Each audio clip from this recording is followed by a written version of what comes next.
Hi hello అందరికి నమస్కారం. Welcome back to my channel. నేను మీ హర్షిని.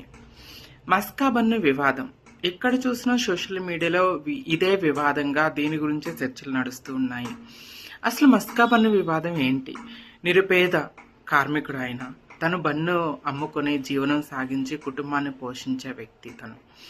సో మీడియా వాళ్ళకి ఎవరు కనపడతారు? పేదలే కనిపిస్తారా? ఎందుకంటే మనం మీడియా రంగంలో ఉన్న వాళ్ళం మనందరం. మనం ఏం చేస్తున్నాం? సమాజానికి ఉపయోగపడే పనులు చేస్తున్నామా, సమాజాన్ని బాధపడే పనులు చేస్తున్నామా అనేది మనల్ని మనం ప్రశ్నించుకోవాలి.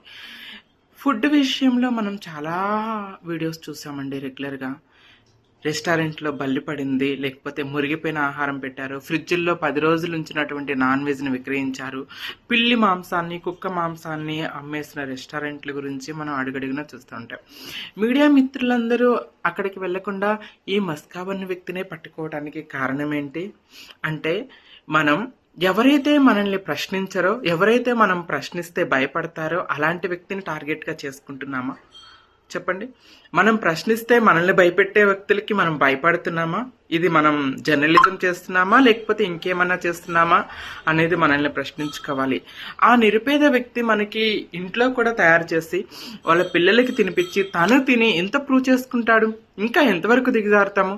కొన్ని ఛానల్స్, నాట్ ఓన్లీ నేను ప్రతి ఒక్కరిని అనట్లేండి, కొన్ని ఛానల్స్ తన లాభాల కోసం మీడియా రంగాన్ని ఉపయోగించుకుంటున్నారు. ఇది ఎంతవరకు కరెక్ట్?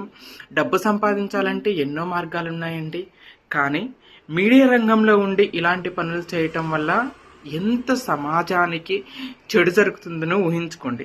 ఎందుకంటే జర్నలిజంకి, మీడియాకి, యాంకర్స్కి ఉన్న పవర్ ఏంటంటే ఎటువంటి వ్యక్తినైనా ప్రశ్నించే హక్కు మనకుంటుంది.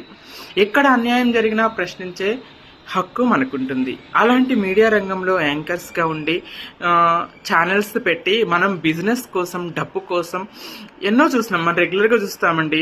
ముఖ్యమైన విషయాలు, దేశానికి ఉపయోగపడే విషయాలని అడుగును పెట్టేసి పనికిమాలిన విషయాలని, స్క్రాప్ బ్యాచ్ని ఇంటర్వ్యూస్ చేయటము, డబ్బులు సంపాదించుకోవటం అడుగడుగునా చూస్తూ ఉంటాం. అది నేను తప్పనను. దాంతోపాటుగా ఎట్ ద సేమ్ టైం సొసైటీలో మనం నిరుపేదల్ని బాధ పెట్టకూడదు. ఎట్ ద సేమ్ టైం ఎక్కడ అన్యాయం జరిగిందో అక్కడ మనం ప్రశ్నించగలిగే గొంతుకులా ఉండాలి. అప్పుడే మనం మన జర్నలిజానికి, మన వృత్తికి న్యాయం చేయాలి. ఏది ఏమైనా he's a nice person, case కూడా పెట్టను అంటున్నాడు. అతనికి జరిగింది అన్యాయమే.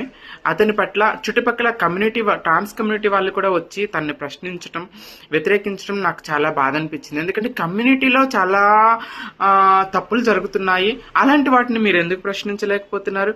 ఫేక్ ట్రాన్స్జెండర్స్ వచ్చి ఎంతో అఘాయిత్యాలు చేస్తున్నారు. అలాంటి వాటిని మీరు ఎందుకు అరికట్టలేకపోతున్నారు? ఇలా అమాయకంగా కనిపించిన వ్యక్తినే ప్రశ్నించడం టార్గెట్గా పెట్టుకున్నారా అని నేను ప్రశ్నిస్తున్నా అందరినీ. So thank you so much.